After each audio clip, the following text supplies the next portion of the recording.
Florante, alam mo ba na ikaw ang nakakuha ng pinakamataas na marka sa ginawa natin pagsusulit kanina? Talaga, Minandro? Oo, at hindi lang yon. Si Adolfo, pokya. May sinasabi ka ba, Minandro? Wala akong sinasabi. Wala akong sinasabi, Florante. Di mo wala Anong wala? Ha? Hoy, Florante! Bakit ba lahat talaga ng akin na inaagaw mo? Ha? Lintik lang ang walang kate, Florante. Kaya kamatayan na narapat sa'yo!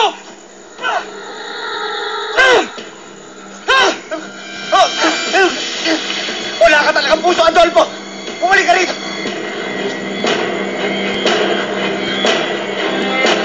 Ayos ka lang ba, Florante?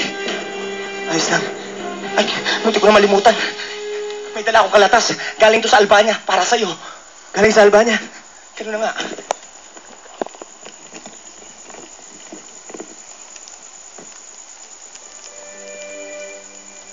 Ito ang sabi.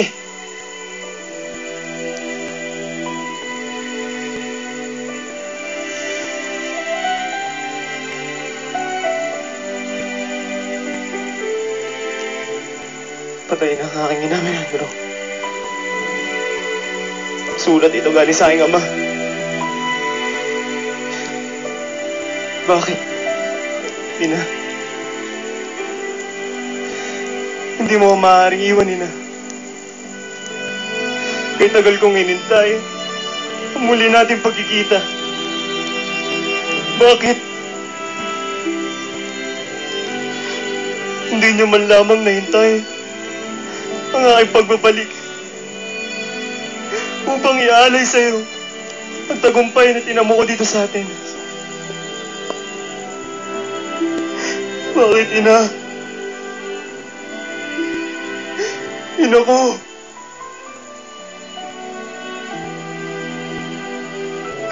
Ina!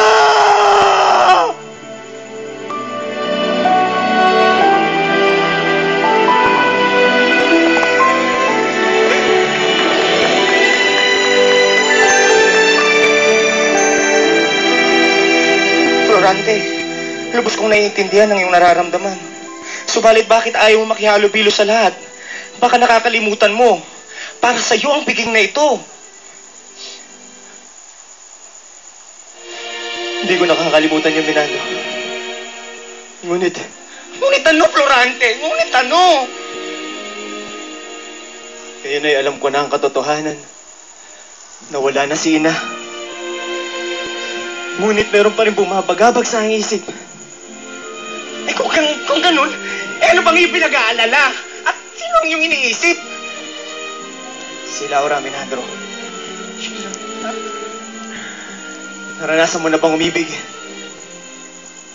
Umibig? Ang dami mo naman po pwedeng itanong, Florante. Pwede naman tungkol sa matematika, sa tao, sa mga lumang tao. Bakit patungkol sa pag-ibig? Wala akong alam dun eh. Simula nang mamalas ko si Laura, nagsimula ang aking kalungkutan. At bawat araw na lumilipas ay nadaragdagan yun.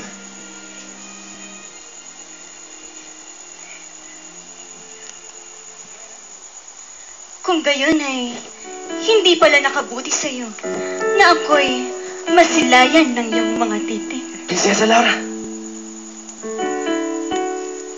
masama ako magpiro. Hindi, Florante. Tinutugon ko lamang ang iyong mga sinabi. Ngunit, hindi mo ako naiintindihan, Laura. Madali namang maunawaan ang mga narinig ko nang dahil sa akin. Kaya lalong nadaragdagan ang iyong kalungkutan. Kung gayon...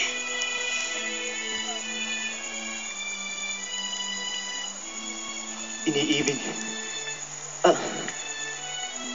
Ano ang iyong nais tukuyin, Florante? Iniibig kita, Prinsesa Laura. Pataharin mo ko, mahal na prinsesa. Naging mapangasa ko. Ano mang kaparusahan ay handa akong tanggapin. Maging ito man ay kamatayan. Papatawad mo lamang ang aking kapangasan. Tumayo ka na, General Florante. Pinapatawad kita. Ikaw ang inaasahan ng buong Albania na magtatanggol sa kanya. Ang mabuti pa ay magpahinga ka na, sapagkat bukas ay patutungo ka sa Crotona upang harapin ang una mong pagsuong sa digmaan. Kung ganun eh, magpapaalam na ako. Florante, iniibig din kita.